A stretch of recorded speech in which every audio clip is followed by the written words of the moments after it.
Servus und Habidere zu einer ganz speziellen Folge vom Viva la Movilusion Podcast. Ich bin der Mike und es müsst jetzt gerade mit mir allein Vorlieb nehmen. Die anderen 2, 3 kommen nicht, aber keine Sorge, ich gehe euch nicht lang auf den Sack. Es dürft jetzt dann nachfolgend ein Interview-Schnipsel hören, das wir mit dem Ted Geoghegan geführt haben im Heartland Film Festival. Wir haben ja mittlerweile der Medienpartner vom Heartland Film Festival, das dieses Jahr von 11. bis 14. April im Ostentor-Kino wieder stattgefunden hat. Und beim Heartland Film Festival gibt's ja immer diesen Director Spotlight. Und der war dieses Jahr Ted Geoghegan gewidmet, der mit seinen Filmen Brooklyn 45, Mohawk und We Are Still Here mit 3 Filmen anwesend war. Was ich immer gern tue, dass, wenn ich sehe, dass ein bestimmter Director Spotlight Regisseur angekündigt wird, dann schaue ich, was der sonst noch so alles gemacht hat. Und da war dieser Herr Geoghegan in der Amateur-Splatter-Film-Szene Anfang der 2000er sehr umtriebig. Und zwar hat er bei Dämonium zum Beispiel mitgespielt, da hat er das Drehbuch geschrieben. Dann bei Nikos the Impaler, der als Violent Shit 4 bekannt ist, da hat er auch das Drehbuch geschrieben.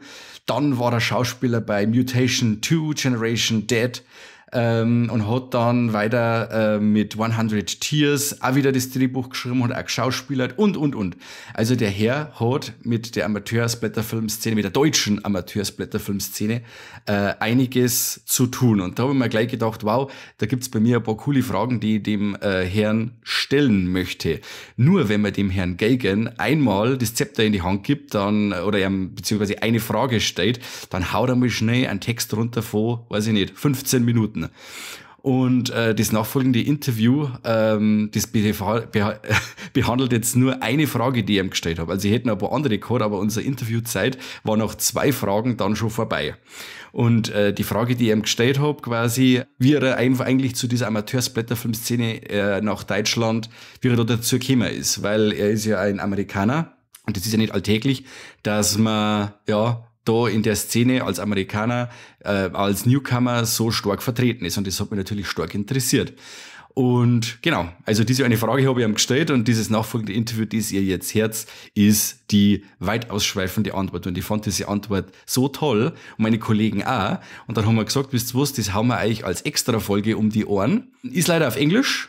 Aber der Herr erzählt es so blumig und hat so eine Euphorie bei dem, was er sagt. Ich glaube, da habt ihr wirklich auch einen Spaß dabei. Hört euch das an, diejenigen, die mit der VHS-Zeit noch aufgewachsen sind und die das alles noch mitgemacht haben mit Videotheken und hin und her, die können mit dem wahrscheinlich ziemlich gut connecten, was der Herr Geoghegan da sagt. Und genau, jetzt bin ich gespannt, was sagt. Schreibt es vielleicht auch in Kommentare, ob euch das gefallen hat.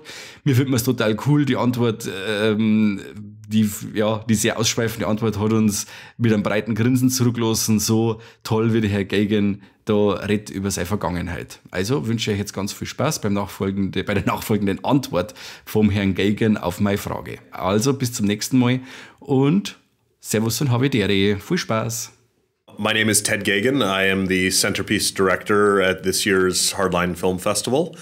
And I'm here to celebrate the German premiere of my new film, Brooklyn 45.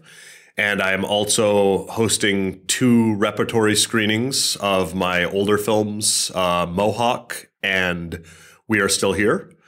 And I am very excited to be hanging out with you on the Viva la Movilusion podcast. I take a look at your reputation. And your roots are in German independent splatter movies. Yeah. I'm addicted to these movies. Cool. How you get connected to Andreas Schnaas or Markus Koch? Yeah. This is an interesting story. When I was very young, my parents would take me to the pawn shop. I don't know what you pawn shops in Germany? A pawn shop. You familiar with this? Yes. Okay, cool. I just want to make sure. I told this story in another country, and they were like, pawn shop? I was like, yeah, you like sell things and buy them back. And like, oh, okay. So when I was young, my parents would take me to pawn shops and they would give me $20. And the deal at the pawn shop was $5 for a VHS tape or 5 tapes for $20. So I was like, I need the 5 for 20 deal. And I would go in and just walls of VHS tapes, and I was in heaven. And I would go through and I would take down like 50 tapes and pile them up. And then once I had the 50, I would go, okay, and I would narrow it down to 20 and then to 10 and then to the 5 that I would bring home. And I would do this like every 2 weeks. My parents, this was like my special treat every 2 weeks from my parents. And so when I was young, I built up an amazing VHS collection thanks to my parents' generosity. I think what it was they wanted to get rid of me for like 2 or 3 hours, and they would just leave me at the pawn shop and they would go do other things and I would just sit there. Because it's the 80s and the 90s. You would leave your child at a pawn shop. Yeah. So I would pick out these movies, and it was a very special ritual for me. And one day I was in the pawn shop and I was looking through all the tapes, and I see the side of a VHS tape and it says violent shit on it. Oh, yes. And I go, oh, and I immediately start like shaking. I'm like, what is this? What is this? And I take the tape off the shelf and I look, and on the front there is this mask, like drawn. It's kind of like a bad drawing, but there's something about it's like very like creepy and punk rock and like bad. And I flip it over and there's no photos on the back, just text. And the text is like, the most brutal, disgusting, fucked up movie ever made.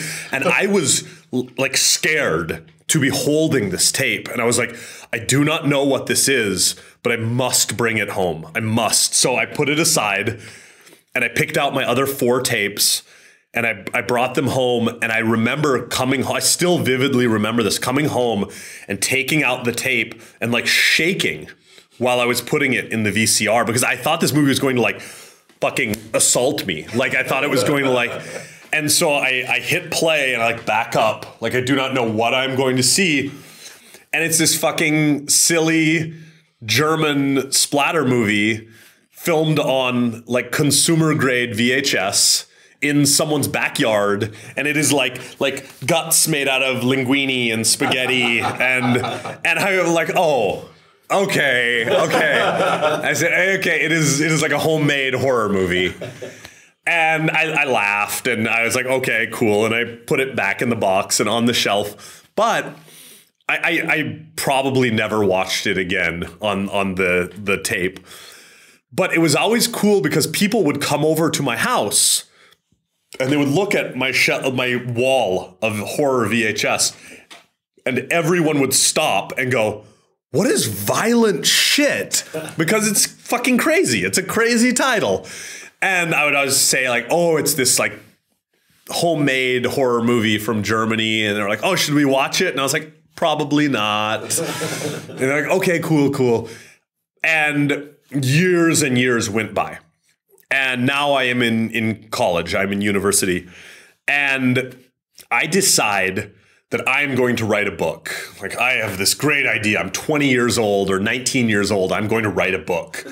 And the book is going to be about horror directors you have never heard of. And so I'm like looking up all these directors. This is like almost before the internet, like the earliest internet. And I'm looking up all these directors and trying to find information on them. And I think to myself, I go, I wonder if I can find any information on the man who made violent shit. So I take out the videotape again, the dusty videotape, and I put it in because it did not even say who made it on the box. And so I like fast forward to the end of the movie and I see like a film by Andreas Schnaas. And I'm like, okay, Andreas Schnaas. So I go on the internet and I guess I was about to say I Google, but it's before Google. Like I Yahoo'd, Ask Jeeves. But yeah, I like Yahoo'd Andreas Schnaas. And this is 1999 and he had a website And I was like, whoa, okay, cool. And I was like, and it had like email Andreas here. And I was like, amazing. So I email him and I say, I'm writing a book on horror directors you have never heard of. I am a big fan of violent shit.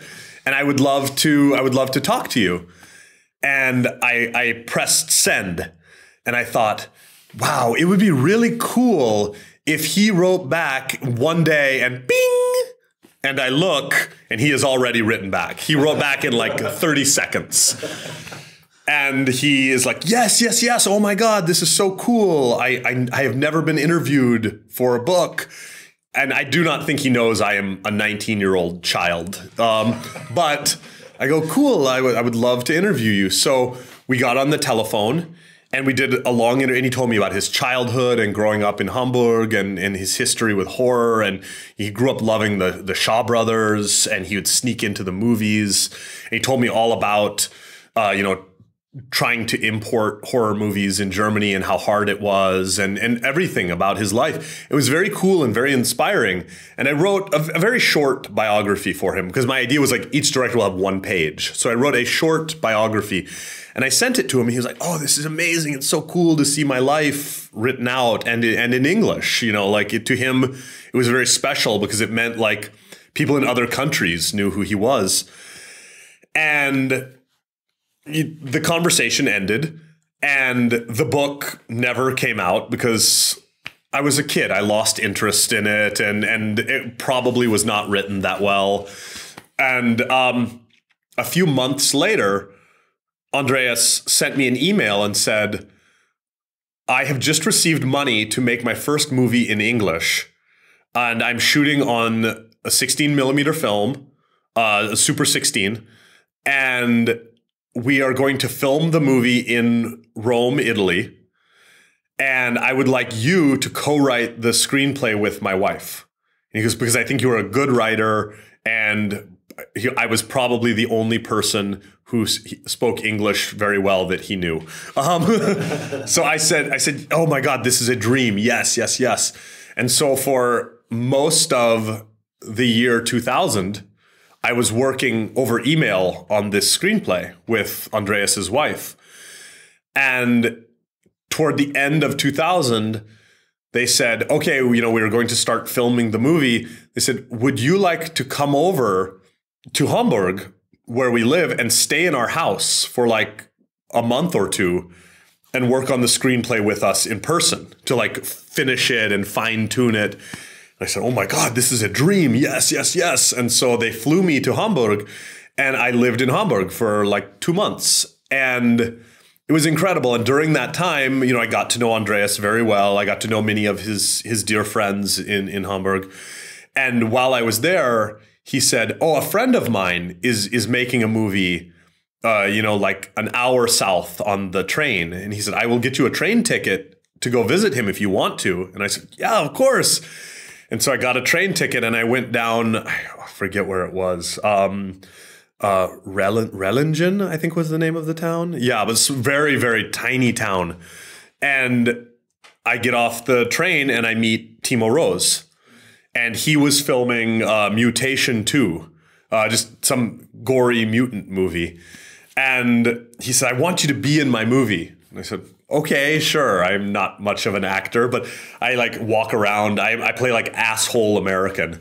And I like walk around. I'm like, hey, get me a coffee. I'm angry, blah, blah, blah. And then a mutant comes out and kills me.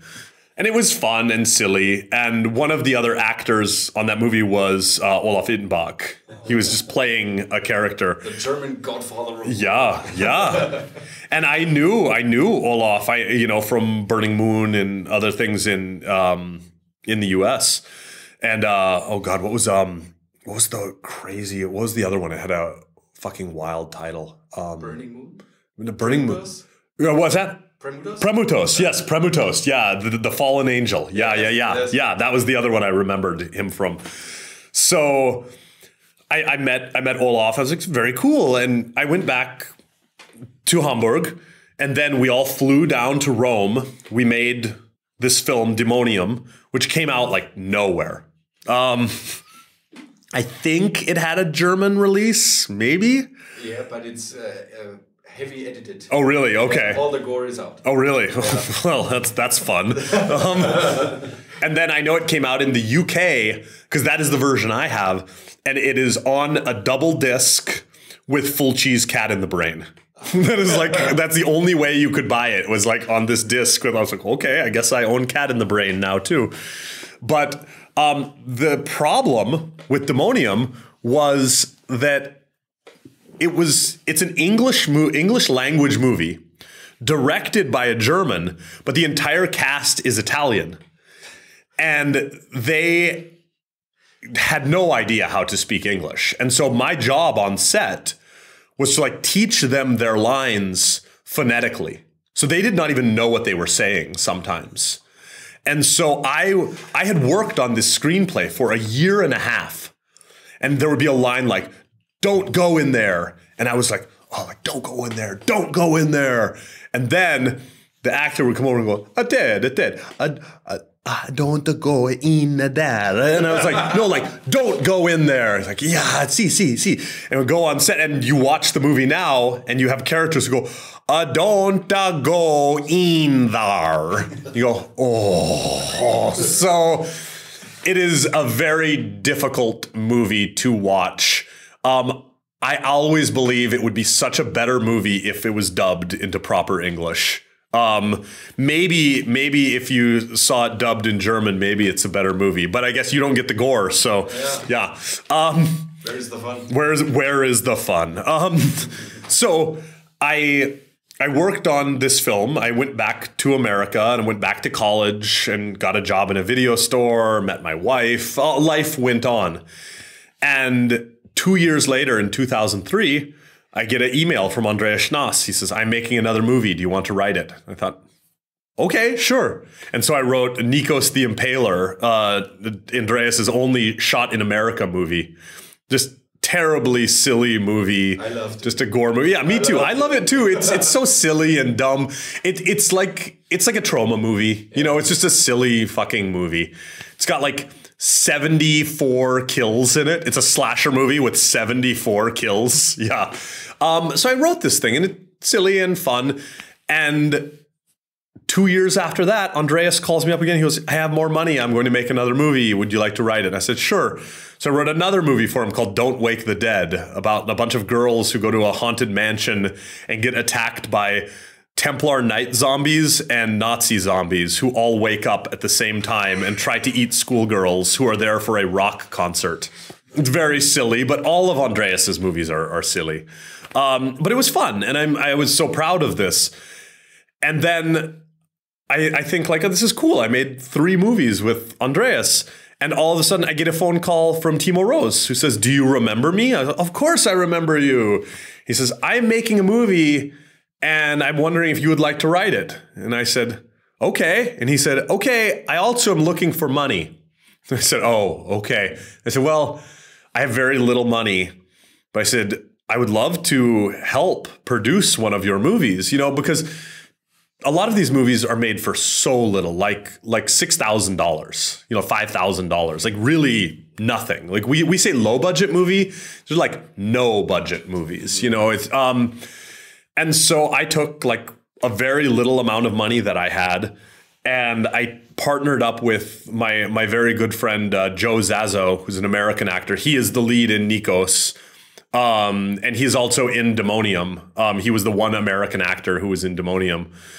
And I told him, I said, I'm making this movie with filmmaker Timo Rose. And, you know, do you have any money? Would you like to be in it? And he said, oh, yeah, I would love that.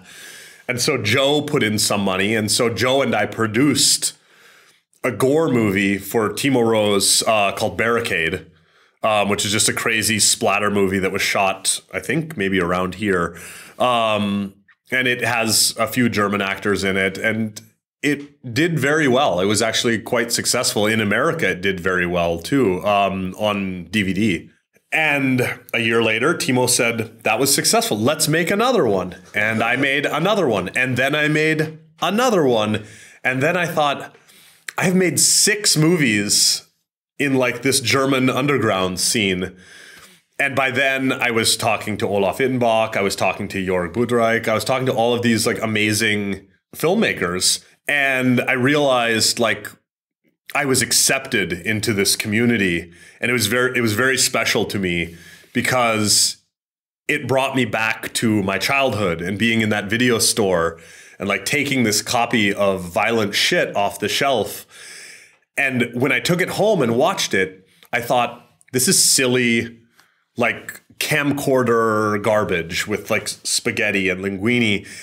And now, like this was 15 years later, 20 years later, I was like, that movie is fucking magic. Like Violent Shit is fucking magic cinema, because I did not know the history of German horror and how after World War II, the country was basically like, no horror, like no violence.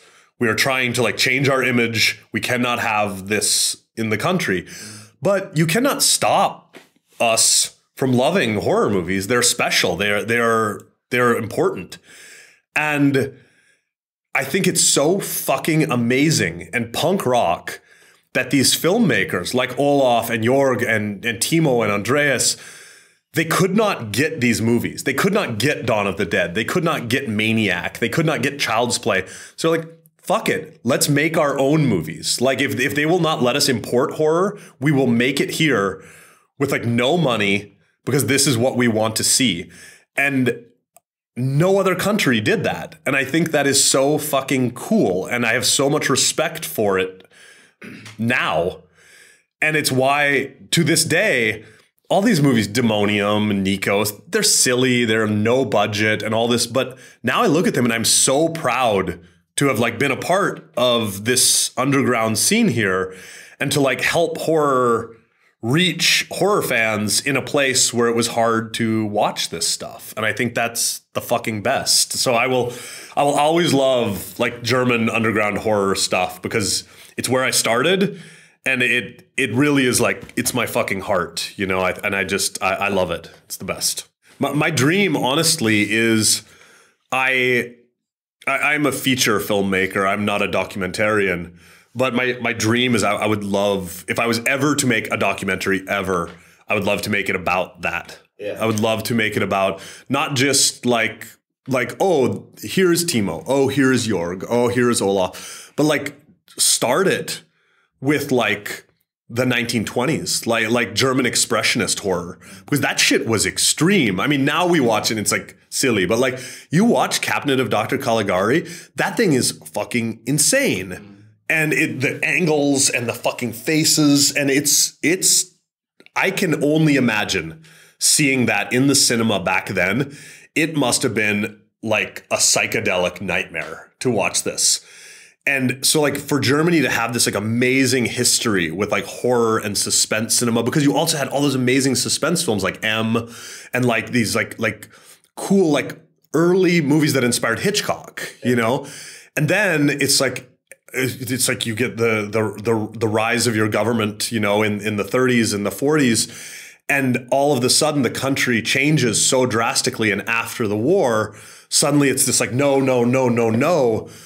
But I think what the government does not understand, that we all understand, is like horror does not turn you into a crazy person. Like for a lot of people like me, horror is like therapeutic, you know? And it's like, I feel honestly like what Germany went through during World War II and its recovery after that, horror cinema would have been very therapeutic for people.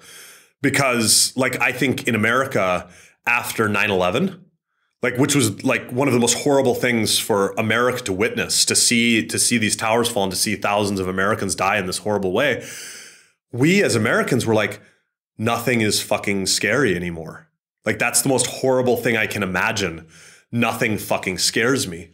Mm. And so American filmmakers were like, well, then what do we do? What is horror after this? And what came out of it? Torture porn. Like it is the direct response to 9/11. Torture porn is the direct response to 9/11. And we got Saw and we got Hostel and we got these movies that were so fucking brutal and nasty because regular horror just wasn't scary after seeing that. And in a way, like those movies, they are therapeutic because you watch Hostel and you watch Saw, and when it's over, you're like, thank God that was not me. Like, I am safe. I am at home. I am in the cinema. I'm with my loved ones. I'm with my friends. I'm okay. I'm okay. And it reminds you that you are okay. And I think Germany, after the war, needed to be reminded that it was okay. And one of those ways is fucking horror movies. Like, they remind us. And I think that by banning them and by getting rid of them, I think it did such a disservice to people, you know? And that's, I think, the story to tell. Like, I think that's the fucking story. Yeah. And that all of these filmmakers, these movies, fucking Violent Shit and Premutos and Necromantic, those movies are fucking therapeutic. They actually are. Like, they shock you and they're crazy, but like they help your brain heal too. And I think that's the fucking best. I love it.